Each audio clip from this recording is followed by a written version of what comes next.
Project Eden's Garden is one of the games of all time, with a finished prologue and a first chapter on the cusp of release, leaving its more than dozens of fans eager to dig in. With over 5 staff members, it's truly a behemoth of the Danganronpa community. However, we stand at the cusp of a new discovery. Perchance, this innovative biblical fan game could be tied to not just one, but 2 video games starring a murderous bear. In this video, I will outline the obvious proof in the prologue alone, which points to an unshakable truth. Project Eden's Garden takes place in the same continuity that fosters Freddy Fazbear's novel establishment, being Freddy Fazbear's Pizzeria, home to Freddy Fazbear. So, buckle in, because perchance I'm going to prove that Five Nights at Freddy's has become 5 chapters of Danganronpa.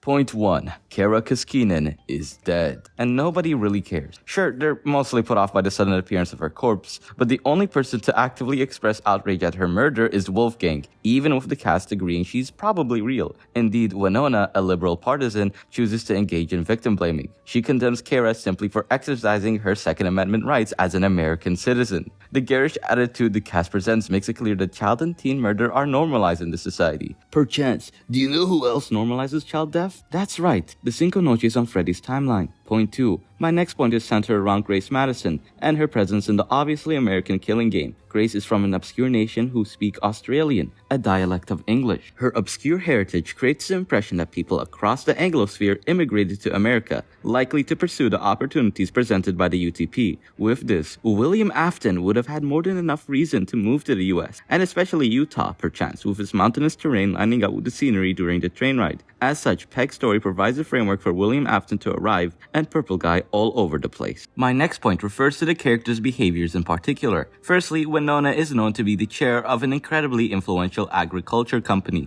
The fact that this universe has yet to realize food is a human right that should be freed from its capitalist chains lines up perfectly with the FNAF timeline, where Freddy Fazbear's Pizzeria continues to be a company owned by the bourgeoisie. This potentially sets up an arc where Winona's values as a capitalist are crushed alongside her apathy under the guide of famed unionist Tozu last name. Furthermore, her bear motif could perchance hint at her being Freddy Fazbear himself, with the 2 of them having a deep connection to a woman named Cassidy and feeding children. To continue, Cassie appears to be far more susceptible to jump scares than the contemporary gamer, which makes little sense if jump scare horror exists in the universe. The natural conclusion is that this genre is far more niche, which implies that the FNAF game franchise never popularized the medium. This perchance suggests that FNAF isn't a game series in the Pegverse, and that Freddy Fazbear is real at 3 AM. Point number 4. Mr. Hippo is a tie-wearing character whose sole purpose is to continually waste my fucking time and remind me that this world isn't fair and evil will always triumph. Wolfgang Akure.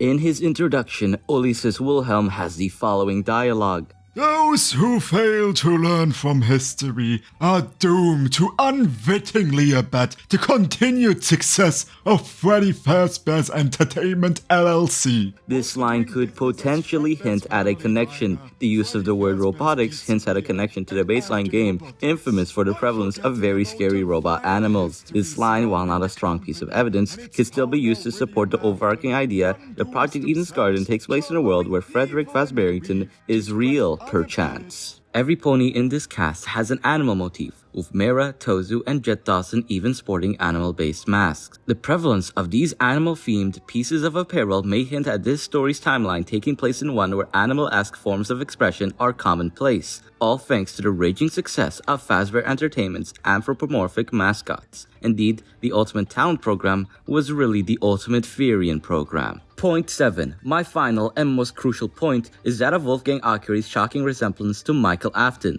Both are men, wear clothes, and are associated with purple. Furthermore, both have unshakable beliefs in justice, with Akure's being charged with a desire to protect women. This motivation could be inborn from watching his mother and sister Elizabeth die, perchance, sparking a desire to make change. Furthermore, it would explain how Wolfgang Akure has over 200 cases under his belt, perchance. While the Supreme Court has only heard 2 cases at most a year, Fazbear Entertainment is infamous for the heaps of cases brought against it, as exemplified in Pizzeria Simulator. Being born into an environment like this, it would give Michael Wolfgang Akure Afton the chance to truly hone his litigating prowess, perchance. This dedicated this video to the brave Wolfgang Akure fans of the online world, who, perchance, prove anyone will love anyone. And also Lapis, thank you Lapis, I hope Grace is in chapter 1 fodder. Yeah, subscribe perchance.